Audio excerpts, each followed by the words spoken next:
दोस्तों नमस्कार, स्वागत है आपका हमारे इस YouTube मंच पर। दोस्तों, जिस प्रकार से एक अकेला कितनों पर भारी जैसी शब्दावलियों का प्रयोग संसद में सरेआम करने वाले शख्सियत को भी यदि डील करने की जरूरत पड़ जाए और डील इस तरह की कि राज्य दर राज्य सिस्टम पर कब्जा कैसे किया जाए, तो मौजूदा दौर में लोकसभा चुनाव की कहानी कुछ अलग ही दिशा में जाती हुई दिखाई दे रही है। बात डील की हो रही है, डील पार्टियों से, डील नेताओं से, डील राज्यों की लोकसभा सीटों को लेकर, डील सत्ता में तीसरी बार वापसी को लेकर, और इन सब से बढ़कर डील उस कारनामे को छिपाने के लिए जिस कारनामों को काम की बात बताकर, उपलब्धियों के तौर पर गिनाकर मौजूदा दौर में सत्ता के चापलूस पूंजीवाद यानी क्रोनिक कैपिटलिज्म की पूरी बुनियाद को इस ढंग से सुरक्षित और संरक्षित करने की कवायद है, जिस सुरक्षा और संरक्षा में एक तरफ अग्निवीर स्कीम के खिलाफ लगे हुए नौजवान देश के उपराष्ट्रपति को घेर रहे हैं, वहीं दूसरी तरफ किसान अपनी एमएसपी गारंटी को लेकर परेशान है कि पता नहीं मिलेगी या नहीं मिलेगी, तो नौजवान सड़कों पर धरने दे रहे हैं। मुसलमान यूनिफॉर्म सिविल कोड से परेशान है, तो कहीं ना कहीं इस देश का दूसरा प्रमुख तबका जो सरकारी कर्मचारियों का तबका है, वो ओल्ड पेंशन स्कीम से परेशान है। आदिवासी चेतना हेमंत सोरेन के मुद्दे को लेकर अलग से पैर पसारती जा रही है, और उस आदिवासी चेतना के पैर पर पसारने की स्थिति अब झारखंड से लेकर चैतर बसावा के आंदोलन के सहारे गुजरात तक पहुंच चुकी है। तो सीटें हर जगह घट रही है। 272 का आंकड़ा छोड़िए, 200 का आंकड़ा, नए नवेले दोस्त बने, पुराने दोस्त से नई दोस्ती की प्रगाढ़ता को नए स्वरूप में सामने लाने वाले नीतीश कुमार भी सुनिश्चित करने की स्थिति में नहीं है। तो आखिर कौन सी दो पार्टियां हैं जिन दो पार्टियों से पर्दे के पीछे डील होने की बात सामने आ रही है, और कौन सी वो दो पार्टियां हैं जिनको लेकर पर्दे के पीछे से डील करने की कवायद अभी अंतिम दौर में पहुंची नहीं है, लेकिन कवायद फेल भी हो सकती है। और याद रखिए, ये डील अगर फेल हो गई, ये पॉलिटिकल डील अगर फेल हो गई, तो दिल्ली तो छोड़िए, गुजरात से भी झोला उठना तय हो जाएगा। झोला सिर्फ दिल्ली से नहीं उठेगा, झोला सिर्फ लुटियंस दिल्ली में और नए नवेले संसद भवन में ट्रेजरी बेंच से ही नहीं उठेगा, बल्कि झोला गुजरात के अंदर की भारतीय जनता पार्टी से भी उठ जाएगा।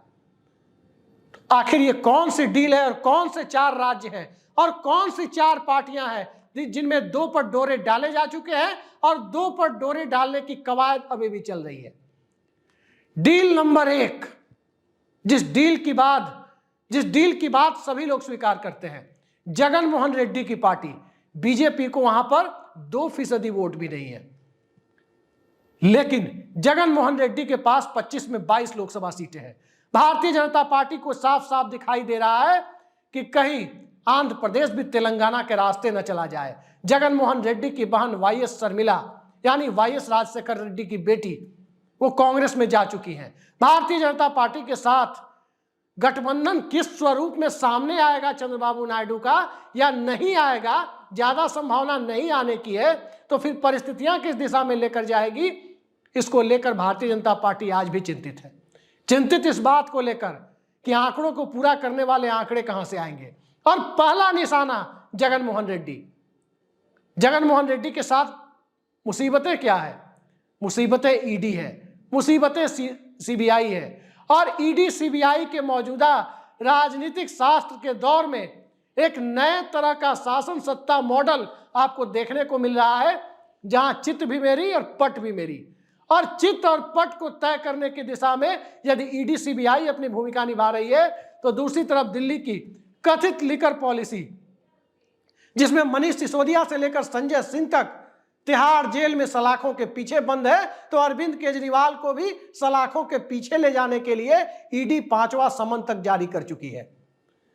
लेकिन ये 5वां समन और लगातार ईडी की कार्रवाई हेमंत सोरेन से सत्ता छीन सकती है। सियासत को हेमंत सोरेन के पक्ष में मोड़ने में एक बड़ी भूमिका भी इसी ईडी ने निभाई है।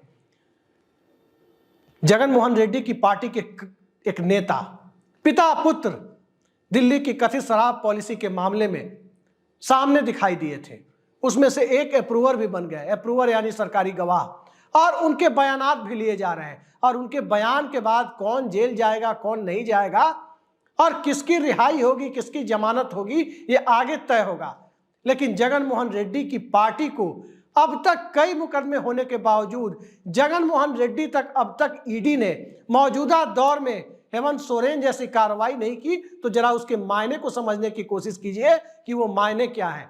तो मायने यही है कि सत्ता की दौड़ में यदि कुछ अंकों की कमी रह जाए, कुछ नंबर्स की कमी रह जाए, तो उसकी पूर्ति करने में जगन मोहन रेड्डी का राज्य और जगन मोहन रेड्डी की पार्टी को इतनी सीटें आनी चाहिए। ज्यादा तंग किया जाएगा तो वाईएस शर्मिला आगे बढ़ सकती है, ज्यादा ईडी सीबीआई से जगन मोहन को तंग किया जाएगा तो चंद्रबाबू नायडू भी आगे बढ़ सकते हैं। तो जब वाईएस शर्मिला और चंद्रबाबू नायडू के आगे बढ़ने की कोई उम्मीद दिखाई दे तो उससे बेहतर है कि जगन मोहन रेड्डी को यथास्थिति के भरोसे छोड़ दिया जाए, क्योंकि यही यथास्थिति चुनाव बाद की परिस्थितियों को अपने पक्ष में एक दिखाई दे रही है कि वो हालात को उत्पन्न करने की भूमिका तक खुद को लेकर चली जाए। अब आते हैं डील नंबर 2। क्या क्या नहीं कहा था नरेंद्र मोदी ने नवीन पटनायक के बारे में। 2017-18 का दौर याद कीजिए, क्या क्या नहीं कहा था। बंगाल जैसी शासन व्यवस्था, यानी भारतीय जनता पार्टी के लिए जो बंगाल एक राजनीतिक तौर पर नासूर बना हुआ है, उड़ीसा की तुलना बीजेपी ने बंगाल से की थी। बंगाल में पता है बीजेपी को कि वो नाक रगड़ के भी सत्ता में नहीं आ सकती। उड़ीसा में एक कवायद जरूर हुई, अश्विनी वैष्णव से लेकर धर्मेंद्र प्रधान तक, जोएल ओराम से लेकर और देश की महामहिम राष्ट्रपति तक, सबको उड़ीसा से ही आती है और कवायद नए सिरे से चल रही थी। और इस कवायद के दरमियान जब नवीन पटनायक को अपना सबसे अच्छा दोस्त बताया जाए तो राजनीति में दोस्तों के साथ दोस्ती निभाने की कला को यदि मौजूदा दौर में आप देखें तो 2013 को याद कर लीजिए, जब उड़ीसा के पड़ोस में भारतीय जनता पार्टी के मुख्यमंत्री रमन सिंह को नरेंद्र मोदी ने अपना सबसे अच्छा दोस्त बताया था। आज रमन सिंह मुख्यमंत्री के बदले विधानसभा अध्यक्ष पद तक सीमित हो चुके हैं। क्या नवीन पटनायक को सीमित करने का रास्ता नहीं दिखा तो दोस्ती निभाने में ही भलाई समझी गई? और क्या नवीन पटनायक जो 2014 में 20 लोकसभा सीट, राज्य में कुल 21 सीटें हैं, वहां से 20 लोकसभा सीटें उनकी बीजेडी ने जीती और 2019 में भारतीय जनता पार्टी 1 से बढ़कर 8 तक पहुंची, कांग्रेस ने भी खाता खोला और इन सब से आगे बढ़कर नवीन पटनायक की सीटें घट गई। तो क्या अब जो नवीन पटनायक नए कलेवर में नजर आ रहे हैं, अब जो कांग्रेस पार्टी भक्त चरण दास और दूसरे चेहरों के सहारे एक से आगे बढ़ती हुई दिख रही है, तो क्या इसने भारतीय जनता पार्टी का डब्बा गोल कर दिया है कि अब नवीन पटनायक से दोस्ती ही एकमात्र सहारा है? सियासत में दोस्ती और दुश्मनी के रिश्तों को परखने के लिए जरा बिहार की स्थितियों को देख लीजिए कि जिन नीतीश कुमार का डीएनए खराब बताया जा रहा था, नरेंद्र मोदी ने खुद कहा था, प्रधानमंत्री नरेंद्र मोदी ने, कि नीतीश कुमार का डीएनए ही खराब है। आज वो नीतीश कुमार कल यानी 7 फरवरी को चर्चाओं पर यकीन करें तो प्रधानमंत्री नरेंद्र मोदी उनकी अगवानी के लिए अपने आवास पर या संसद भवन में कहीं भी दिखाई दे सकते हैं। यही सियासत है कि कब कौन सी दोस्ती, कब कौन सा दरवाजा बंद हो लेकिन खिड़की खुली छोड़ दी जाए और कब कौन सी खिड़की खुल जाए और दरवाजा बंद हो जाए। तो इस कवायद के बीच नवीन पटनायक क्या भारतीय जनता पार्टी के साथ उस डील तक पहुंचते हुए दिखाई दे रहे हैं जिस डील में लोकसभा चुनाव के बाद की परिस्थितियों में, हंग पार्लियामेंट की स्थिति में, खंडित जनादेश की स्थिति में भारतीय जनता पार्टी के साथ खड़े हो जाएं? नवीन पटनायक की जो सियासी रवायत रही है, राजनीति में नवीन पटनायक ने राष्ट्रीय राजनीति में अपनी जो भूमिका तय की है और अब तक जिस भूमिका का वो निर्वाह करते आए हैं, क्या यूपीए, क्या एनडीए, क्या नरेंद्र मोदी, क्या मनमोहन सिंह, मुद्दों पर आधारित समर्थन, नवीन पटनायक की सियासत का यही फलसफा है। तो इस फलसफे के साथ जो डील दिखाई दे रही है वो डील साफ है कि उड़ीसा और आंध्र प्रदेश 35 लोकसभा सीटों को कम से कम एक सॉफ्टवेयर नोट पर बनाकर रखो। 25 लोकसभा सीटें उड़ीसा में हैं, 25 लोकसभा सीटें आंध्र प्रदेश में हैं और 21 लोकसभा सीटें उड़ीसा में हैं, 46 लोकसभा सीटें हैं। तो कोशिश यही है कि जगन मोहन रेड्डी और नवीन पटनायक की सीटें 35 से कम ना हो और ये 35 लोकसभा सीटें चुनाव के बाद की परिस्थितियों में, राजनीतिक तौर पर बुरे वक्त में काम आ सकती हैं। लेकिन क्या ये काम आएंगी? क्योंकि याद रखिए, मैं फिर कह रहा हूं कि यदि ये डील फेल हुई तो सियासत पलट जाएगी। और अब बात उन 2 डील की जिसको करने के लिए और कराने के लिए ईडी से लेकर, जांच एजेंसियों से लेकर और सियासत की व्यवस्थाओं, इन सब के बीच की जो महीन लाइन है, उस महीन लाइन के सहारे भारतीय जनता पार्टी आगे बढ़ना चाहती है। कवायद क्या है, कोशिश क्या है? ममता बनर्जी की पार्टी से एक सेफ पैसेज कम से कम 10-12 लोकसभा सीटों पर लिया जाए। 10-12 न सही तो 6-7 पर ही लिया जाए, क्योंकि बंगाल के हालात में भारतीय जनता पार्टी खाता खोल ले, ये आज की तारीख की सबसे बड़ी उपलब्धि होगी। बंगाल के हालात बदल चुके हैं। बंगाल की सियासत का चाल चरित्र चेहरा 2019 और 2021 से अब काफी बदल चुका है। अब सियासत में वाम मोर्चा अप्रासंगिकता की ओर जो बढ़ रहा था, अब वो प्रासंगिक होता हुआ दिख रहा है। कांग्रेस पार्टी जो किनारे होती हुई दिख रही थी, सागर दिग्घी के बाई इलेक्शन ने दिखा दिया कि लेफ्ट और कांग्रेस के गठबंधन में अभी जान बाकी है। और जैसे ही वहां जान बाकी है, ये संदेश निकलकर सामने आया, तो ममता बनर्जी को भी एक डर होने लगा कि एक बार फिर भद्रलोक और अल्पसंख्यकों ने सीधा सीधा तृणमूल कांग्रेस की जगह इंडिया अलायंस के दूसरे फॉर्मेट कांग्रेस और सीपीएम की तरफ रुख कर लिया। तो बीजेपी के साथ साथ टीएमसी को भी राजनीतिक तौर पर भारी घाटा उठाना पड़ सकता है। तो ये कवायद है कि अल्पसंख्यक मतों को अपने साथ जोड़े रखने की जो पूर्व शर्त है, वो पूर्व शर्त यही है कि भारतीय जनता पार्टी का डर दिखाने के लायक राज्य में भारतीय जनता पार्टी की उपस्थिति को बनाकर रखा जा सके। तो डर कैसे दिखेगा? जब भाजपा के पास 6, 7, 8 लोकसभा सीटें राज्य में होंगी। और वही कवायद अंदर खाने चल रही है कि किसी प्रकार से ममता बनर्जी को इस लायक बना कर रखा जाए। ये समझा पाने में, अब चाहे ईडी समझा दे, राजनीतिक परिस्थितियां समझा दे, या बीजेपी समझा दे कि 5, 6, 7, 8 या 10 लोकसभा सीटों पर बीजेपी को कोई सेफ पैसेज दिया जाए। लेकिन याद रखिए, बंगाल है। बंगाल ने लॉर्ड लिटन के खिलाफ झुकने से मना कर दिया। बंगाल ने लॉर्ड कर्जन के खिलाफ झुकने से मना कर दिया। और पूरी ब्रिटिश हुकूमत, वो ब्रिटिश हुकूमत जिसके साम्राज्य में कभी सूर्य नहीं डूबता था, उस ब्रिटिश हुकूमत ने कोलकाता से निकल भागने में ही और राजधानी को दिल्ली शिफ्ट करने में ही अपनी भलाई समझी हो। उस दौर में दिल्ली से और नागपुर से बंगाली भद्रलोक को और बंगाली मानुष को नियंत्रित करने की कवायद पर्दे के पीछे की डील से होने की यदि भनक भी लग गई बंगाली मानुष को, तो सियासत बदल जाएगी। लिहाजा ममता बनर्जी इस डील पर सहमत होंगी, यकीन तो नहीं होता, क्योंकि एक तरफ ईडी का डर तो दूसरी तरफ वोट बैंक का डर, यानी एक तरफ कुआं, दूसरी तरफ खाई की स्थिति। और चौथी डील जो करने की बात हो रही है, वो डील कहीं ना कहीं समाजवादी पार्टी और आरएलडी के गठबंधन के साथ हो रही है। जयंत चौधरी कभी मंत्री नहीं रहे। जयंत चौधरी सत्ता में कहीं केंद्र से राज्य तक हिस्सेदार नहीं रहे। उनकी भूमिका सिर्फ सांसद के तौर पर रही है। तो जयंत चौधरी तक तो ईडी नहीं पहुंच सकती। ईडी पहुंचने का कोई रास्ता भी नहीं दिख रहा। लेकिन जयंत चौधरी अपने इलाके में भारतीय जनता पार्टी के साथ गठबंधन में चले आए, इस बात की कवायद पूरी हो रही है।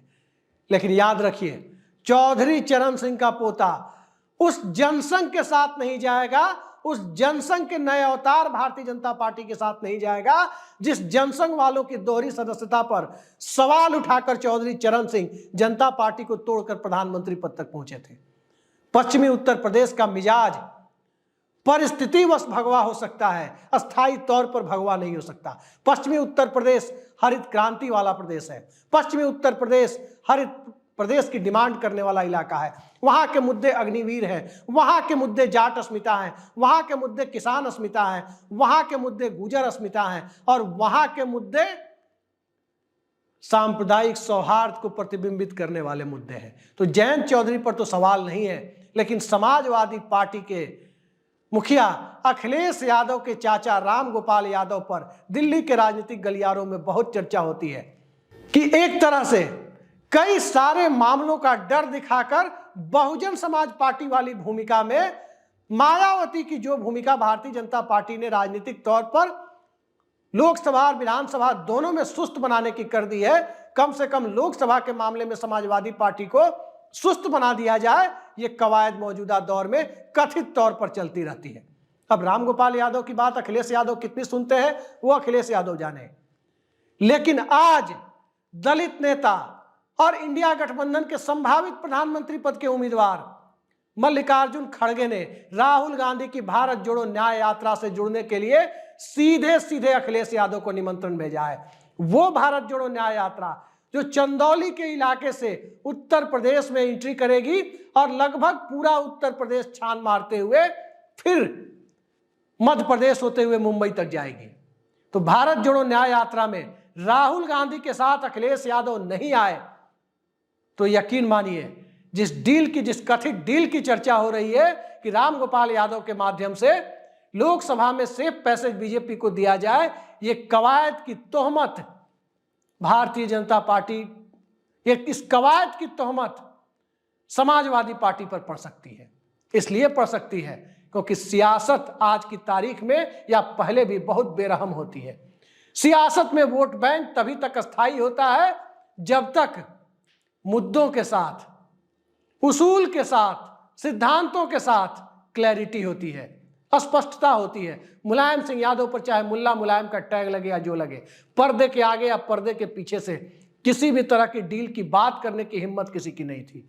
लेकिन आज की समाजवादी पार्टी, ये राहुल गांधी की भारत जोड़ो यात्रा में तय होगा कि उत्तर प्रदेश का अल्पसंख्यक समाज समाजवादी पार्टी के साथ रहेगा या नहीं रहेगा। अखिलेश यादव की पूरी सियासी बिसात भारत जोड़ो न्याय यात्रा में उनकी उपस्थिति के साथ तय होने वाली है कि उत्तर प्रदेश में अल्पसंख्यक वोटों की सबसे बड़ी दावेदार समाजवादी पार्टी आने वाले वक्त में है या नहीं है। और यदि नहीं है, यदि भारत जोड़ो न्याय यात्रा में उसकी उपस्थिति नहीं है, राहुल गांधी के साथ यूपी को ये साथ पसंद है 2017 वाला नारा 2024 में नए कलेवर में नहीं दिखता है, तो उत्तर प्रदेश वाली डील की, कथित डील की, और उस डील के मुकम्मल हो जाने की आशंका से इनकार नहीं किया जा सकता। और यदि ये चारों डील, चाहे जगन मोहन रेड्डी के साथ हो, चाहे नवीन पटनायक के साथ हो, चाहे ममता बनर्जी के साथ डील करने की कोशिश हो, चाहे समाजवादी पार्टी के साथ उनके एक महासचिव के माध्यम से डील करने की कोशिश हो, यदि ये चारों डील एक साथ कोलैप्स कर गई तो दिल्ली से लेकर गुजरात तक, नागपुर तक भगवा झंडा सिर्फ कार्यालयों तक सिमट कर रह जाएगा। संघ परिवार के हिंदू राष्ट्र की, उस तथाकथित हिंदू राष्ट्र की अवधारणा जिसमें दलितों, आदिवासियों, अल्पसंख्यकों के लिए बराबरी के अधिकार की बात पर मौन रहने की जो परंपरा रही है, उस परंपरा को लाने की का जो सपना है, जो उत्तराखंड से आज यूनिफॉर्म सिविल कोड यानी यूसीसी, समान नागरिक संहिता के माध्यम से एक कवायद के रूप में शुरू किया गया है, उस कवायद को सीधे सीधे पलीता लग सकता है। पूरी की पूरी गुजरात लॉबी हिल सकती है। पूरा का पूरा सत्ता के साथ साथ सत्ता के संरक्षण में चलने वाले पूंजीवाद का पहिया उलट सकता है, टूट सकता है। तो आज की तारीख में इन 4 डील के ऊपर, 4 डील, 4 पार्टियां, 2 डील करीब करीब हो चुकी बताई जाती है, 2 की कवायद जारी बताई जाती है। तो इन 4 डील के साथ 4 स्टेट नापने की जो कवायद है, इस कवायद में आगे चढ़ाई है तो पीछे फिसलन है। नरेंद्र मोदी और अमित शाह, आरएसएस और बीजेपी आज की तारीख में चढ़ाई और फिसलन के बीच कहां पर रुके हुए हैं, इसका अंदाजा आपको बहुत जल्दी लग जाएगा। फिलहाल के लिए इतना ही। नमस्कार।